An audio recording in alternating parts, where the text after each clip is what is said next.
Chapter 27. And when it was determined that we should sail into Italy, they delivered Paul and certain other prisoners unto one named Julius, a centurion of Augustus' band. And entering into a ship of Adramyttium, we launched, meaning to sail by the coast of Asia, one Aristarchus, a Macedonian of Thessalonica, being with us. And the next day we touched at Sidon. And Julius courteously entreated Paul, and gave him liberty to go unto his friends to refresh himself. And when we had launched from thence, we sailed unto Cyprus, because the winds were contrary. And when we had sailed over the sea of Cilicia and Pamphylia, we came to Myra, a city of Lycia. And there the centurion found a ship of Alexandria sailing into Italy, and he put us therein. And when we had sailed slowly many days, and scarce were come over against Cnidus, the wind not suffering us, we sailed under Crete, over against Salmone. And hardly passing it came unto a place which is called the Fair Havens, nigh whereunto was the city of Lasea. Now when much time was spent, and when sailing was now dangerous, because the fast was now already past, Paul admonished them, and said unto them, Sirs, I perceive that this voyage will be with hurt and much damage, not only of the lading and ship, but also of our lives.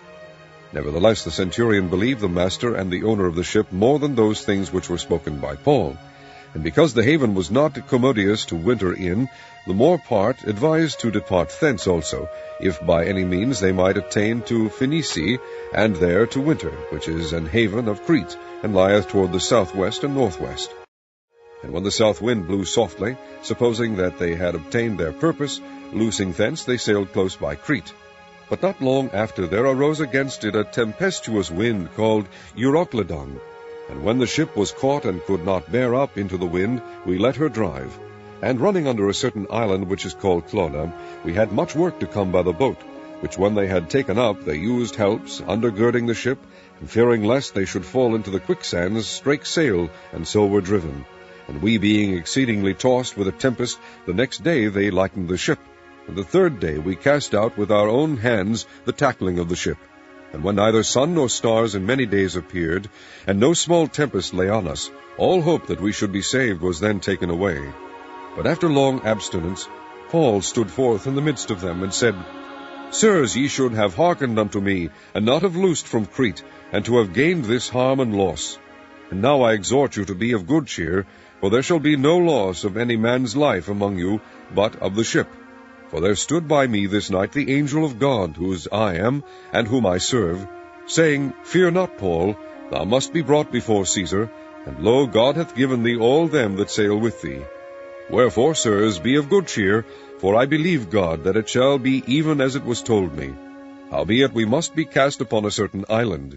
But when the 14th night was come, as we were driven up and down in Adria about midnight, the shipmen deemed that they drew near to some country, and sounded and found it 20 fathoms.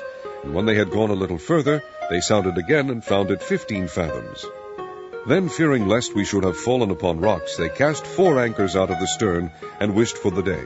And as the shipmen were about to flee out of the ship, when they had let down the boat into the sea, under color, as though they would have cast anchors out of the foreship, Paul said to the centurion and to the soldiers, Except these abide in the ship, ye cannot be saved. Then the soldiers cut off the ropes of the boat, and let her fall off. And while the day was coming on, Paul besought them all to take meat, saying, This day is the 14th day that ye have tarried and continued fasting, having taken nothing. Wherefore I pray you to take some meat, for this is for your health, for there shall not an hair fall from the head of any of you. And when he had thus spoken, he took bread, and gave thanks to God in presence of them all, and when he had broken it, he began to eat. Then were they all of good cheer, and they also took some meat. And we were in all, in the ship, 260 souls. And when they had eaten enough, they lightened the ship, and cast out the wheat into the sea. And when it was day, they knew not the land. But they discovered a certain creek with a shore, into the which they were minded, if it were possible, to thrust in the ship. And when they had taken up the anchors, they committed themselves unto the sea, and loosed the rudder bands, and hoisted up the mainsail to the wind, and made toward shore. And falling into a place where 2 seas met, they ran the ship aground, and the fore part stuck fast, and remained unmovable, but the hinder part was broken with the violence of the waves. And the soldiers' counsel was to kill the prisoners, lest any of them should swim out and escape. But the centurion, willing to save Paul, kept them from their purpose, and commanded that they which could swim should cast themselves first into the sea and get to land, and the rest, some on boards and some on broken pieces of the ship. And so it came to pass that they escaped all safe to land.